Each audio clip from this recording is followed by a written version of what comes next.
this is the hook that you were talking about during one of the answers you were giving. So one of my personal challenges, and I'm sure you're having the same thing, having two kids, is staying patient. You got to take care of your kids, but you also got to do your work. You got to do your extra work. I got two dogs as well, my wife. So sometimes it's like, "Argh." Yeah.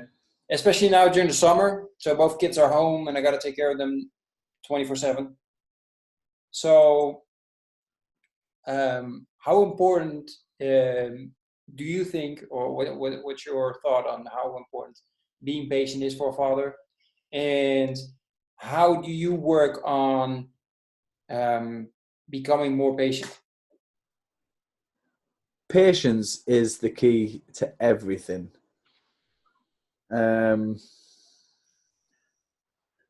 How do I deal with it? Don't know. Just get on with it. It's difficult when you lose your temper a bit. When the tea's cooking, the TV's on, the kids are screaming, there's something else that needs doing, my phone's going off because there's an interview that needs to be done or an article that needs to be written, and that the elastic band or the tension on this rope that you balance ever so minutely and finely is tense, and then I don't know, the kid Maximus drops a glass and it smashes. I'm making it up now, and that elastic band goes twang, and everything just pings, and you lose your rag, or you lose your temper, and you flip, or you don't flip, but you get angry, and you kind of, then you say, what you doing? What you dropping the glass for? When really, when you think about it, if you'd have just come down to his level and said, oh, silly Maxie, what you dropping the glass for? Like, it's, before you know it, the situation has spiraled into something that it might not necessarily have had to have been. But it's trying to identify the triggers. You have to try and identify your own triggers, because everybody will have different triggers, right? I mean, everybody's going to have something that makes them feel angry, or something that makes them feel sad, or something that makes them feel disgusted or stressed, or whatever that it'll be. There's lots of environmental variables that can influence that on somebody. So how I deal with it myself, I mean, there's been times where I've just had to walk out the room and close the door and just take a minute. I mean, there's other times where I've just think, well, I don't know what people are so bothered about. Like, it's absolutely fine. So it's a difficult one, and it all depends on you and where you're at in the day, and or in your life, or in the week, or in the month. You know, it's a difficult one to pinpoint that, because patience is an attribute that you're either born with or you're not. And I suppose you can develop it over a space of time, but it's one of them things that you would have to. It's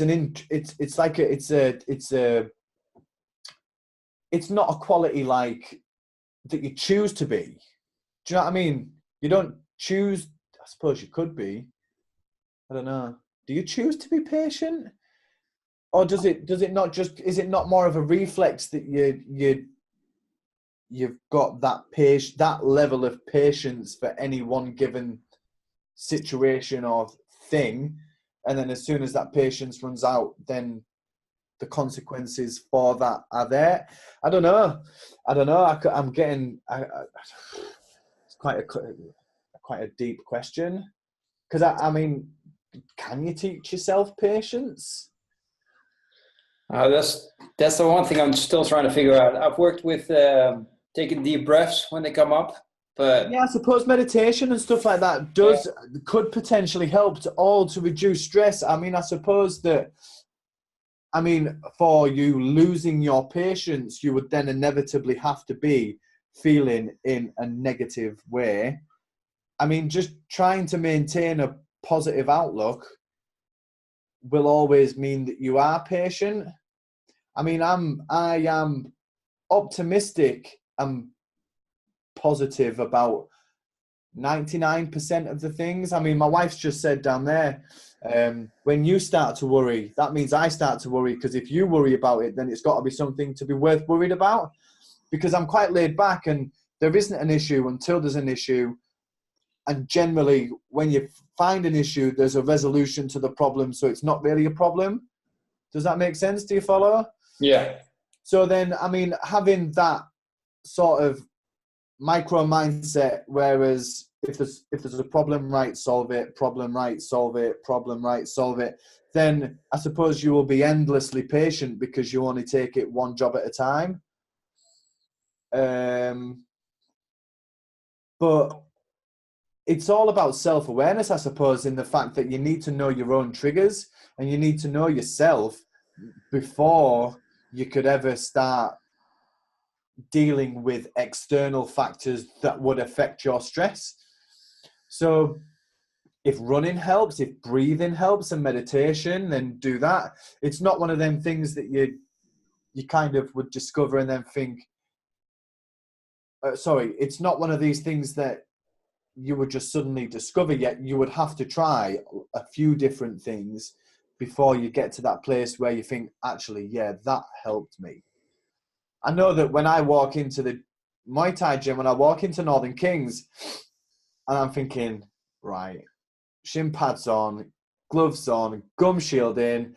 For me, sparring is the most cleansing thing there is in this entire world, because you go into this flow state where you're thinking but not thinking about so much stuff that all of the external factors, it is like a form of meditation.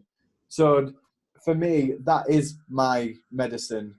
That is my meditation to a degree. So that is my time to switch off and think about nothing at the same time as thinking about everything. So it is finding your form of meditation, whether that's driving. It could just be something as simple as driving, or listening to your favorite album or favorite song, or just taking that 3 minutes to listen to your song, take you to your happy place, and then you can start your day.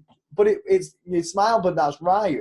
Or even if it's going for a walk or whatever, it could be anything. Stroking your dog, or I don't know, kissing your kids, saying goodnight, or because you've got your glass of wine waiting downstairs for you. It's completely up to you, right? I mean, I don't think I could give one thing that would work for all. It would just be a case of you need to experiment and find out what works best for you.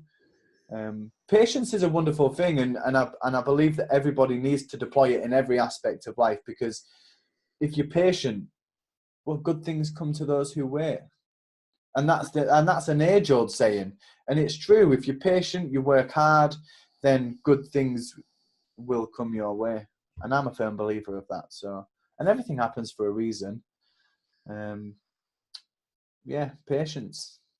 Brilliant. That's a great way God, you're tapping into parts of my brain today, class, that I never knew existed. Excellent. Well, I'm happy to oblige whenever you want, and let me know. I can come up with questions to dig in that brain of yours. This has been wonderful. Thank you very much, Dominic, for your time. Yeah.